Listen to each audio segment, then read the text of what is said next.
अल्मोड़ा में टपकता टीका केंद्र। एक तो वैक्सीनेशन का डर, ऊपर से खस्ता हाल टीकाकरण केंद्र। तस्वीरें उत्तराखंड के अल्मोड़ा के टीकाकरण केंद्र की हैं, जो इस वक्त वीरान पड़ा है। तो इसके दो कारण हैं। एक तो वैक्सीनेशन को लेकर गांव वाले घबराए हुए हैं।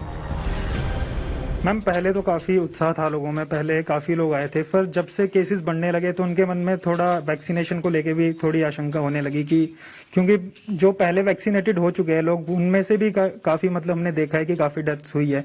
तो एक ये हो सकता है रीजन कि उसके बाद थोड़ा कम आए हैं लोग, ये हो सकता है।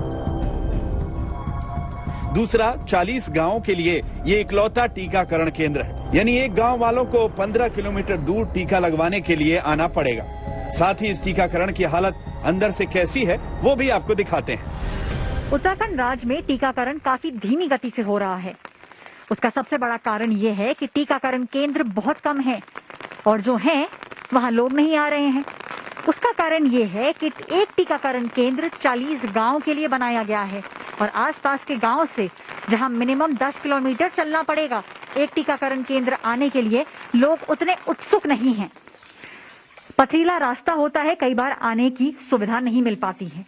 हम जिस टीकाकरण केंद्र में खड़े हैं, यहाँ पे 45 वर्ष से ज्यादा के लोगों का टीकाकरण होना चाहिए, लेकिन एक नजर घुमाएंगे तो आपको दिखेगा कि कैसा वीराना और सुनसान पड़ा है, जबकि ऐसा नहीं होना चाहिए। उत्तराखंड में पिछले कई दिनों में कोविड के केसेस तेजी से बढ़ रहे हैं और मौत का आंकड़ा भी दिन पर दिन बढ़ता जा रहा है, लेकिन इन सब चीजों के बावजूद यहाँ पे सन्नाटा पसरा है। उसका कारण ये जो कंडीशन इस टीकाकरण केंद्र की है, ये भी उसका एक बड़ा कारण है। ये वो कमरा है जहां पे लोगों को इंतजार करना चाहिए, वेटिंग रूम, लेकिन आप वेटिंग रूम की कंडीशन देखिए। ऊपर से पानी टपक रहा है, नीचे बाल्टी लगाई हुई है। अब ऐसे में कौन आएगा टीका लगवाने के लिए? जब यहां से निकलते हैं तो दूसरे कमरा, ये वो कमरा है जहां पे टीकाकरण होना चाहिए, लेकिन इसकी हालत भी बहुत खस्ता है। यहां पर हर तरफ पानी बिखरा हुआ है, छत मानिए ऐसा लग रही है कि किसी भी क्षण गिर जाएगी।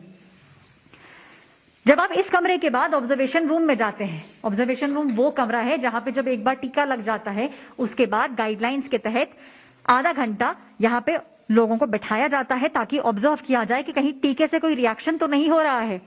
यहाँ पर भी एक ऑक्सीजन कॉन्सेंट्रेटर तो है, लेकिन उस पर पन्नी चढ़ी हुई है, इसका मतलब इसको इस्तेमाल नहीं किया जा रहा है। और दूसरी ओर यहाँ पे एक सिलेंडर भी है। छत की हालत यहाँ भी बुरी है, ऐसा लग रहा है कि हर चीज पर पानी टप टप टप टप काफी दिनों से गिरता जा रहा है, और कहीं ऐसा ना हो कि अगले आने वाले कुछ दिनों में ये बिल्डिंग की हालत इससे भी ज्यादा खस्ता हो जाए। कहीं ना कहीं अब एक्सपर्ट्स का मानना है कि एक ही तरीका है कोविड को हराने का, और वो है टीकाकरण, टीकाकरण और टीकाकरण। लेकिन इसके बावजूद जिस तरीके की कंडीशंस देखने को मिल रही हैं उत्तराखंड के अंदर, जहां पे मौत का आंकड़ा भी बढ़ता जा रहा है, लग रहा है कि टीकाकरण बहुत धीमी गति से हो रहा है। और गांव वालों को ऐसी जगह आने में कहीं ना कहीं हिचक है। उनको लगता है कि ऐसा ना हो कि हमें कोविड घर पे ना हो, तो ये ना हो कि यहाँ आके कोविड संक्रमित हो जाएं।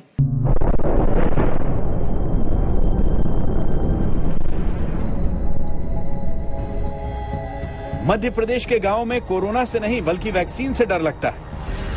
हम काढ़ा पीते, योगा करते, हमें डर नहीं लगता। कोरोना से डर नहीं है? हाँ। क्यों? लेकिन गांव में तो कईयों को कोरोना हो गया। नहीं, हमें नहीं हुआ। सवाल यह है कि वैक्सीन को लेकर लोगों में डर क्यों है। आज तक ने इसकी पड़ताल शुरू की और हमारी टीम राजधानी भोपाल से सटे रातीबड़ गांव में पहुंची। ये गांव शहर से ज्यादा दूर नहीं है, लेकिन यहाँ के लोग वैक्सीन के नाम से ही भाग रहे हैं। बहुत सारे लोग लगवा रहे हैं, आपके मन में क्या डर है? क्यों आप नहीं लगवा रहे हैं? क्योंकि पूरी दुनिया तो वैक्सीन लगवा रही है। कहीं ना कहीं शुरू से मेरे मन में यही रहा है कि वैक्सीन से मेरे साथ कुछ सही नहीं रहेगा, तो इस चक्कर में मैंने वैक्सीन नहीं लगवाई। तो आपके घर में बाकी लोग भी तो होंगे? बाकी छोटे हैं। अच्छा। हाँ। भोपाल से सटे गांव का ये हाल है तो सोचिए दूर दराज में क्या होगा। आदिवासी बहुल क्षेत्र बालाघाट जिला मुख्यालय से सिर्फ 4 किलोमीटर दूर पाथरवाड़ा के लोग कोरोना की वैक्सीन लगवाने को तैयार नहीं। गांव में सरकार ने वैक्सीनेशन के लिए कैंप भी लगाया था, लेकिन चंद लोग ही वहां वैक्सीन लगवाने पहुंचे। यहाँ डर का आलम यह है कि वैक्सीन का नाम सुनते ही लोग हाथ जोड़ने लगते हैं। अबे कम जोर बैठी है, बुखार आवत रही है, गरम दे आवे और तुम मरवा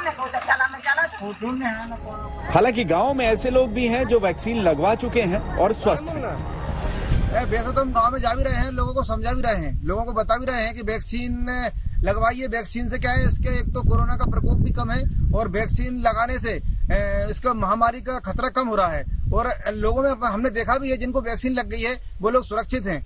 तो गांव में थोड़ी भ्रांतियां हैं, तो गांव में बताने की जरूरत है थोड़ी। हम लोग बता भी रहे हैं गांव में और लोगों को वैक्सीन के लिए जागरूक भी कर रहे हैं और वैक्सीन लगवा भी रहे हैं। अभी जैसे मैंने डबल लगवाई है वैक्सीन, डबल डोज। तो मैंने जब वैक्सीन लगवाई तो लोगों ने बोला बुखार आएगा, कमजोरी होगी, लेकिन ना मुझे बुखार आया और ना मुझे कमजोरी हुई। हमारे घर पे हमारे पिताजी की उम्र है 75 साल, उनको मैंने वैक्सीन लगवाई, पहले लगवाई जब भी बुखार नहीं आया, जब डबल डोज लगवाया तब भी ना उनको बुखार आया ना कुछ है, और पापा जी स्वस्थ। सरकार भी ग्रामीण इलाकों में आ रही इस चुनौती को देख रही है। बीजेपी इन सब के लिए कांग्रेस को जिम्मेदार ठहरा रही है। वैक्सीन को लेकर जो अनर्गल प्रचार विपक्ष और खासकर कांग्रेस के नेताओं ने किया, ये उसी का परिणाम है कि लोगों को गुमराह कर अपनी राजनीतिक रोटी सेकने का काम जो कांग्रेस के नेताओं ने किया, उसका परिणाम है कि लोगों में कहीं ना कहीं वैक्सीन को लेकर भ्रम है। पर मैं मीडिया को, आज तक को बहुत धन्यवाद दूंगा कि उन्होंने जन जागरण कर अब लोगों को उत्साहित किया है कि वो वैक्सीन लगाएं।